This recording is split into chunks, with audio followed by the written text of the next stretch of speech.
바울의 1차 전도 여행입니다.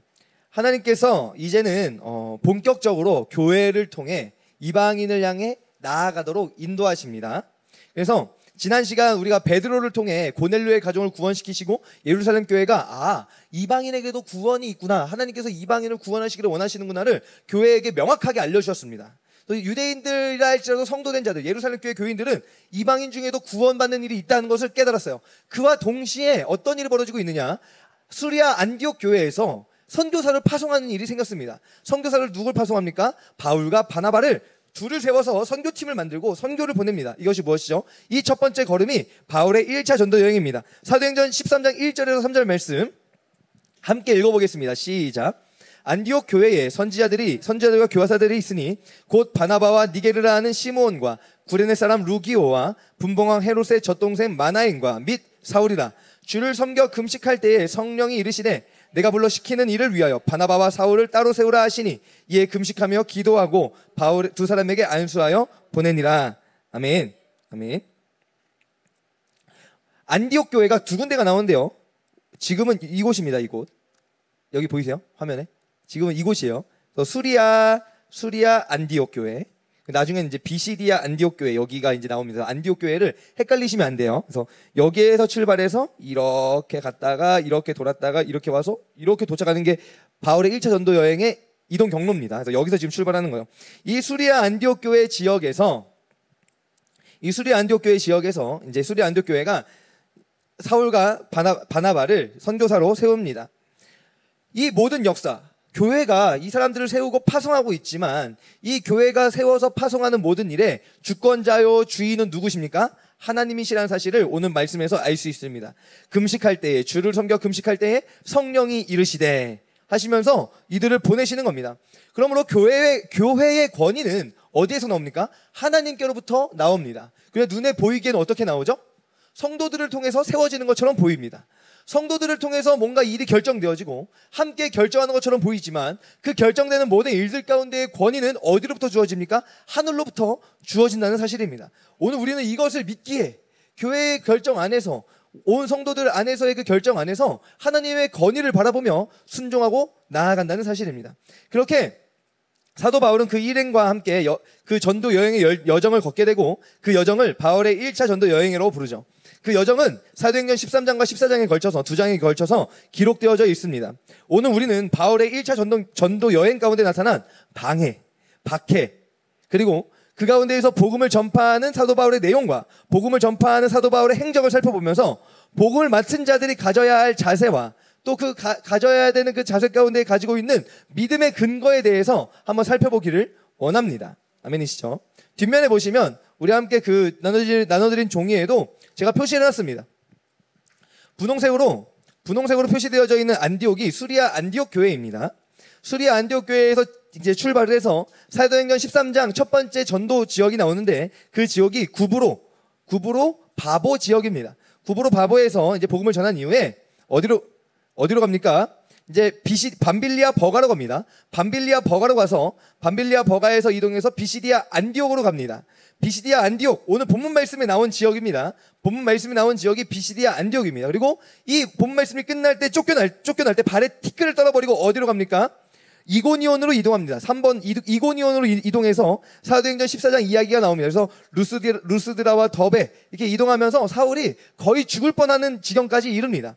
그렇게 온 이후에 다시 온 길로 되돌아가서 아탈리아까지 와서 아탈리아에서 배를 타고 안디옥으로 이동합니다. 이것이 사도 바울의 전도 여행의 그 여정이고, 이 여정 속에서 제가 본문 주소를 적어놨죠.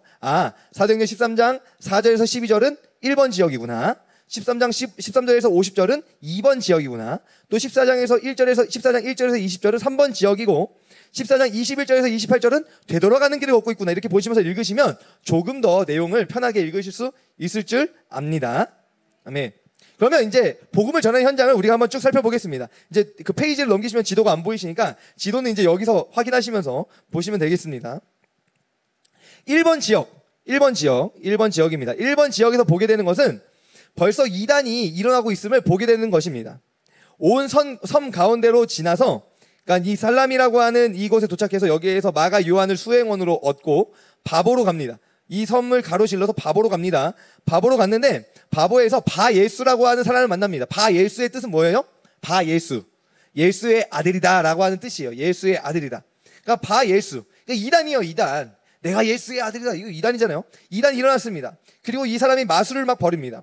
그 가운데에서 바울과 바나바는 구브로의 그 서기오라고 하는 총독에게 복음을 막 전하는데 이 이단인 마술사가 자꾸 방해하는 거예요. 자꾸 방해해요. 복음을 전하는데 복음을 전하는 일에 방해꾼이 언제나 있었다는 겁니다. 그러니까 오늘 이 시대만 있는 것이 아니었어요. 언제나 복음의 역사가 시작되는 그 순간부터 방해의 역사는 언제나 있었습니다. 그렇게 방해를 막 하게 될 때 사도 바울을 통해서 하나님께서 어떻게 합니까? 그의 눈을 멀게 하십니다. 그 마술사의 눈을 멀게 하심으로 서기오 총독이 분명하고 명확하게 보게 하시는 거예요. 아, 하나님이 살아계시는구나 알게 하시는 겁니다.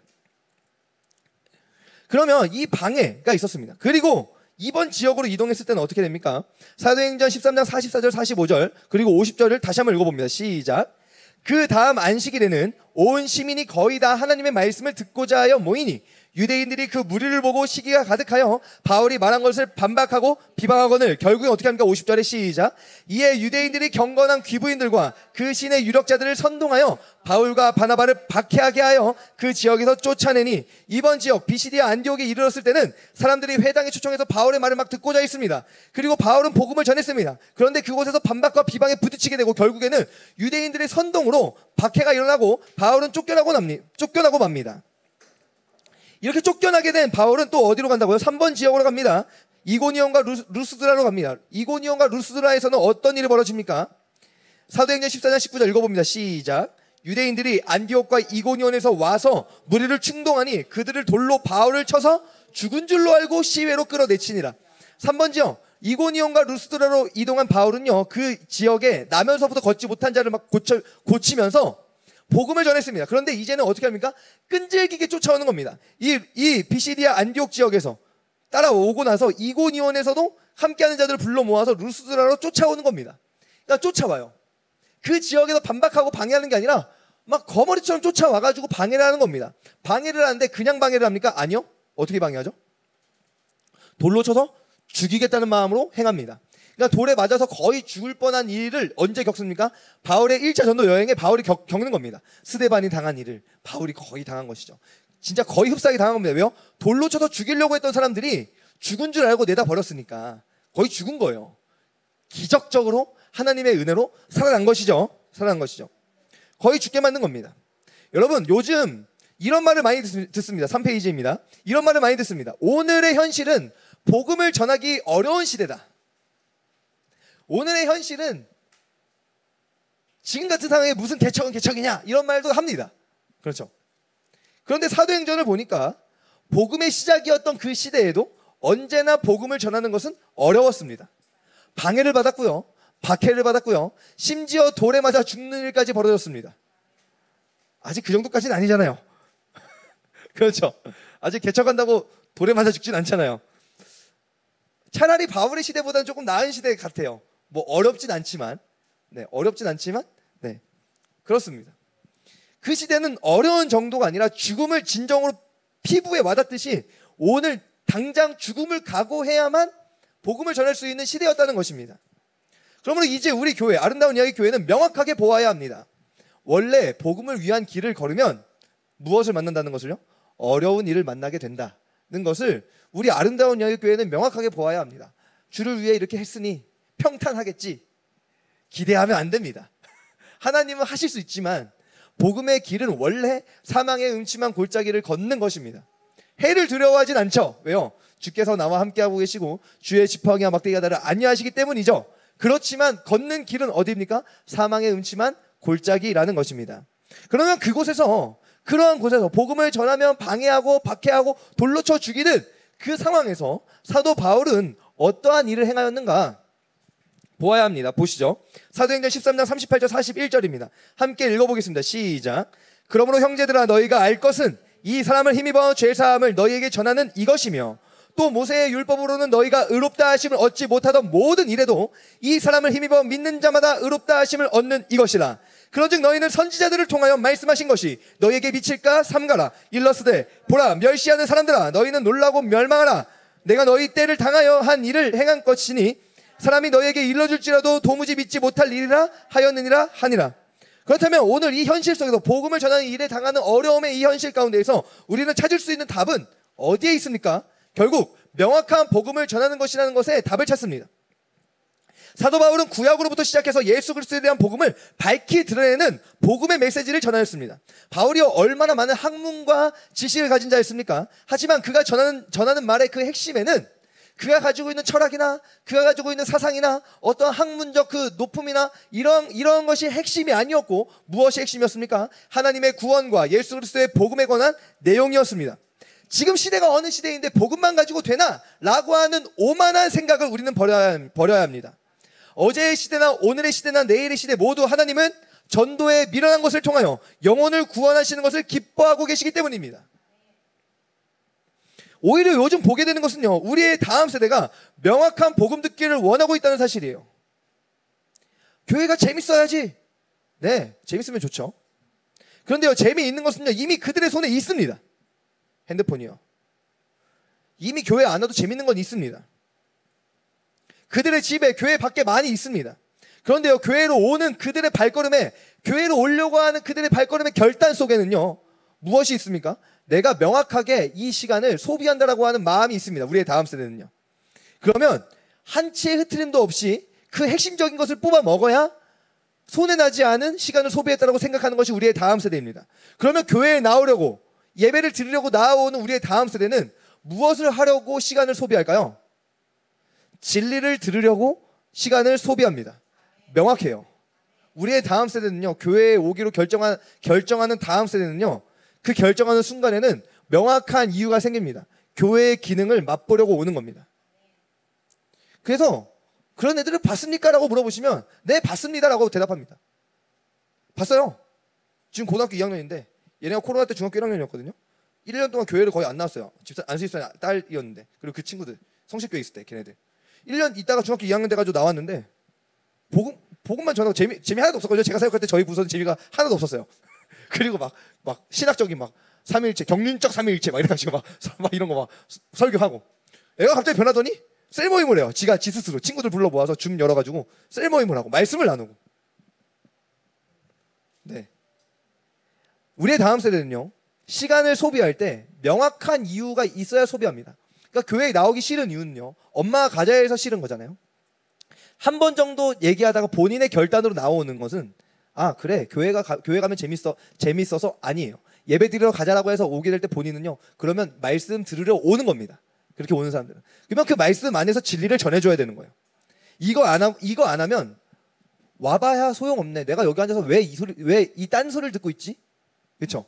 내가 여기 앉아서 성경 말씀 한번 궁금해서 와서 앉아있는데 내가 왜 여기 앉아서 딴소리를 듣고 있지? 그러면 어떻게 합니까? 내가 이 시간에 TV 보러 가면 되지, 지구오락실 보면 되지, 내가 여기 가서 왜 저 소리를 들으면서 웃기지도 않는 이상한 소리 들으면서 앉아있어야 되나? 라고 하는 질문을 던지게 된다는 것입니다.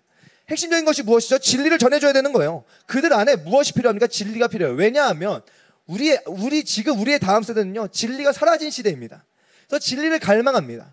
명확한 기준과 진리를 듣고 싶어합니다. 그래서 이것으로 승부해야 돼요. 너무나 좋잖아요. 그렇죠? 어차피 가진 거 없어, 아름다운 이야기 교회. 그런데 가진 것이라고는 진리를 가지고 있고 명확한 복음의 핵심과 그 설명을 해줄 수 있는 교회다라고 한다면, 만날 수만 있다면, 대화만 열어진다면, 그렇죠? 그 가운데에서 그들 가운데 진리를 찾고자 하는 마음이 열려진다면 모든 것이 해결됩니다. 이것이 어제나 오늘이나 내일 동일하게 있었던 것인데 어느 순간인가 우리의 눈이 가려진 것은 무엇이죠? 진리 말고 다른 것도 필요하더라.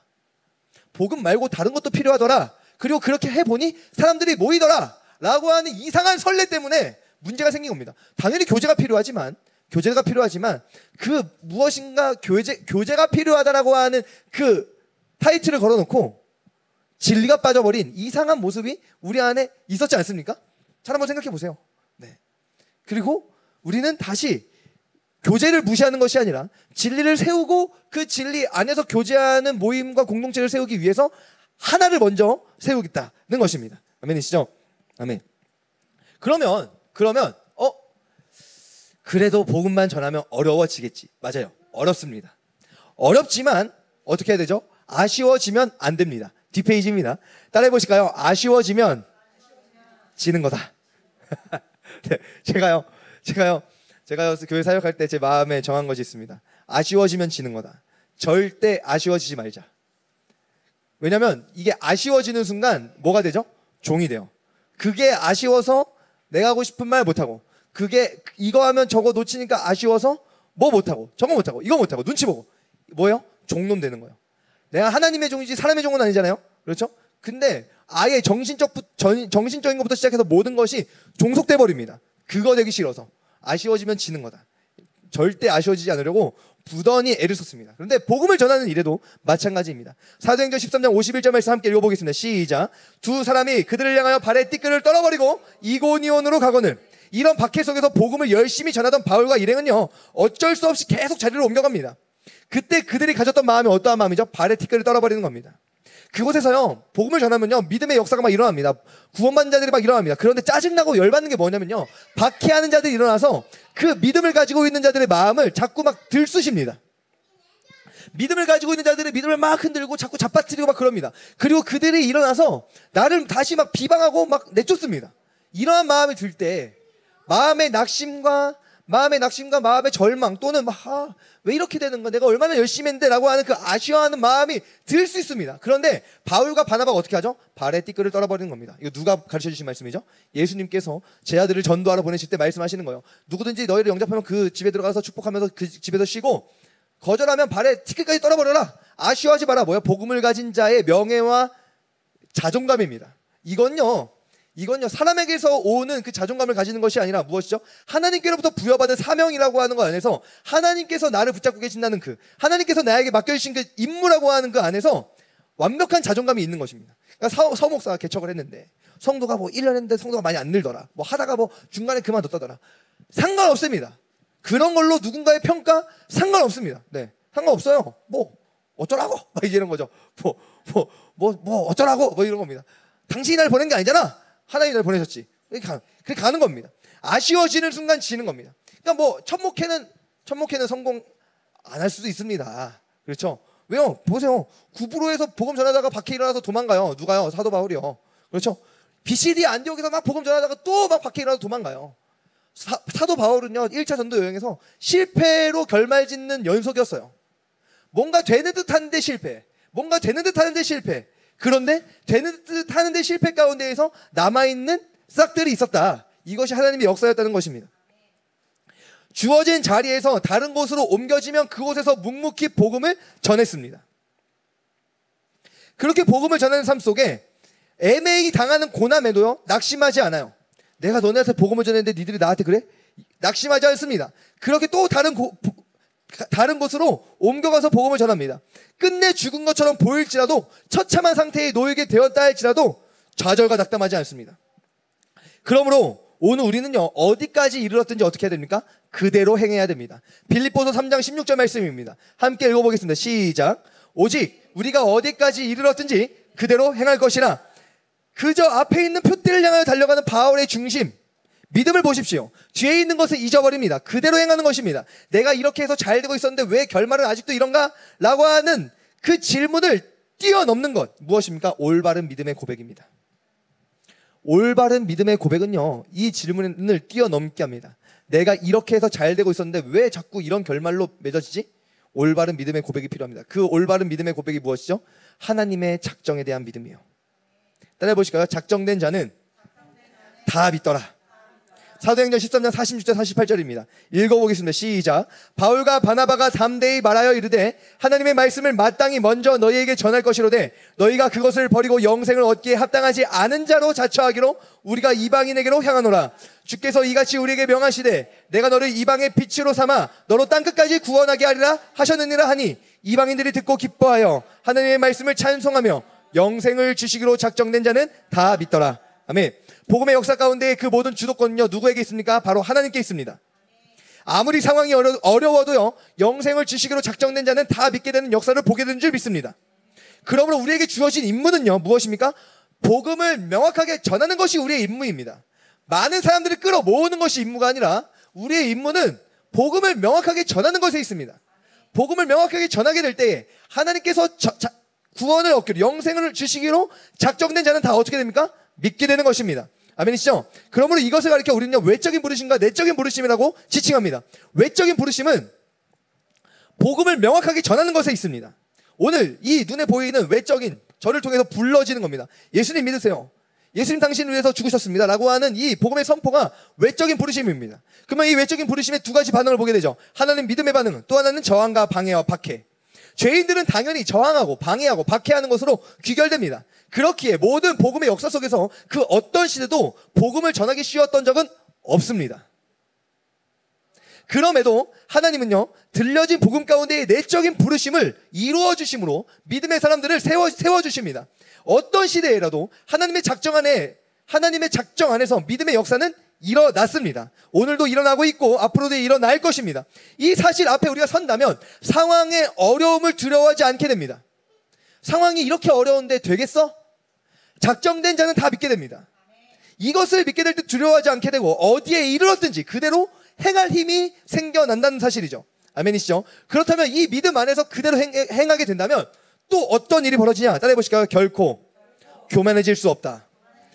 내가 이렇게 전해서, 내가 이렇게 방해 가운데에서, 박해 가운데에서 죽을 고비를 넘어가면서 복음을 전해서 이 열매를 맺었다? 말할 수 있겠습니까? 말할 수 없다는 것입니다. 사도행전 14장 14절에서 15절 읽어보겠습니다. 시작. 두 사도 바나바와 바울이 듣고 옷을 찢어 무리 가운데 뛰어 들어가서 소리질러 이르되 여러분이여 어찌하여 이러한 일을 하느냐? 우리도 여러분과 같은 성정을 가진 사람이라. 여러분에게 복음을 전한 것은 이런 헛된 일을 버리고 천지와 바다와 그 가운데 만물을 지으시고 살아계신 하나님께로 돌아오게 함이라. 결코 교만을 가질 수가 없습니다. 우와, 그런 상황에서 복음을 전하고 상처받은 이를 치유하고 정말 대단하십니다. 이렇게 높일 수가 없습니다. 왜요? 그 모든 일을 이루신 분은 바로 하나님이시기 때문입니다. 또한 우리에게 복음을 전하라고 하신 이유가 무엇입니까? 복음을 전해서 믿지 않는 자들이 가지고 있던 믿지 않는 자들이 우상숭배를 버리고 하나님께 나아오라고 하는 것인데, 다시 그들이 복음 전한 사람을 드높이는 것은 다시 우상숭배를 하게 만드는 것입니다. 바울과 바나바는요, 이 같은 것을 경계했습니다. 이 복음을 막 전하니까 안전뱅이가 일어나고 그것을 막 보게 되니까 이 사람들이 바울과 바나바를 제우스와 헤르메스로 보게 된 거예요. 제우스다 헤르메스다 막 신으로 막 섬기려고 하니까 이러지 마라. 내가 너네한테 복음 전한 것이 내가 높아지려고 한 거면 복음 전하는 일의 목적이 완전히 무너진 거다. 복음을 전하는 일은 너네가 나 같은 사람을 이렇게 숭배하는 것을 못하게 하려고 복음을 전한 건데 왜 너네가 나를 높이느냐라고 되묻는 것이죠. 그러므로 이제 우리는 결단해야 됩니다. 이 복음의 역사 속에 그 누구도 높여져서는 안 됩니다. 사람은 모두 동일한 성경을 지닌 자들로서 언제든지 넘어지고 실패할 수 있는 존재라는 사실을 우리는 기억해야 됩니다. 여기 서 있는 서목사도. 아멘이시죠? 사람은 누구나 넘어집니다. 절대 높아져서는 안 됩니다. 그러면 왜 이렇게 높은 데 올라와서 설교를 합니까? 키가 작아가지고 안 보여서 보이시라고. 네. 그런 것이죠. 네. 하나님이 이루셨다는 것을 모두가 고백해야 돼요. 그래야 교회의 뒤탈이 없습니다. 교회가 무너지고 망가지는 것은 다 여기에서 나타납니다. 이단의 발생도 여기에서 시작되는 것이고요. 교회가 이단화 되는 것도 여기에서 시작됩니다. 아, 담임 목사를 높여야지. 아니에요. 안 높여도 돼요. 안 높여도 다 압니다. 담임 목사를 존중하고 있는 마음이 있다는 것을. 존중하는 마음을 성도들은 가지고 목사는 성도들을 사랑하는 마음을 가지면서 가는 것입니다. 그런데 그것이 꼭 무엇인가로 계속 막 제도화시켜서 물 떠나 뭐 이런 것부터 시작해서 이러한 것이 아닙니다. 물론 떠놓을 수 있어요. 자발적으로. 그러니까 이게 조금 다릅니다. 그리고 그런 것들이 뭐 제도화될 수도 있는데 무엇이 중요하냐면 안에서 뭔가 하여튼 이게 이상해요. 하여튼 말씀 안에서 우리가 서로 잘 깨닫게 되어지길 축복합니다. 아멘이시죠? 아멘. 넘어가겠습니다. 그러면 이제 우리가 마지막으로 고백해야 될 것이 있습니다. 이 복음 전하는 일에 방해와 박해가 있다 할지라도 복음을 명확하게 전하는 그 일을 끝까지 감당하는 것, 그것이 누구에게서 이루어진다고요? 하나님, 예수 그리스도 안에서 이루어집니다. 우리 에베소 1장 4절에서 7절 말씀이 이것을 증언하고 있습니다. 오늘 말씀을 기억하면서 함께 이 말씀을 봉독하고 제가 기도하고 마치겠습니다. 함께 읽습니다. 시작. 곧 창세전에 그리스도 안에서 우리를 택하사 우리로 사랑 안에서 그 앞에 거룩하고 흠이 없게 하시려고 그 기쁘신 뜻대로 우리를 예정하사 예수 그리스도로 말미암아 자기의 아들들이 되게 하셨으니 이는 그가 사랑하시는 자 안에서 우리에게 거저 주시는 바 그의 은혜의 영광을 찬송하게 하려는 것이라. 우리는 그리스도 안에서 그의 은혜의 풍성함을 따라 그의 피로 말미암아 속량 곧 죄사함을 받았느니라. 아멘. 그 기쁘신 뜻대로 우리를 예정하사 예수 그리스도로 말미암아 자기의 아들들이 되게 하셨으니. 언제요? 곧 창세 전에. 나만이 아니라 오늘 우리가 만나야 될 영혼들도 창세 전에 그 기쁘신 뜻대로 예정된 자들이 있고 그들에게는 주님께서 믿음의 역사를 반드시 이루어 가시는 줄 믿습니다. 그러므로 방해와 박해가 있다 할지라도 우리가 어디에 이르렀든지 복음을 전하는 일, 복음 안에서 믿음의 삶을 살아가는 그 일을 멈추지 않는 우리 모두가 되기를 간절히 축복합니다. 기도하겠습니다.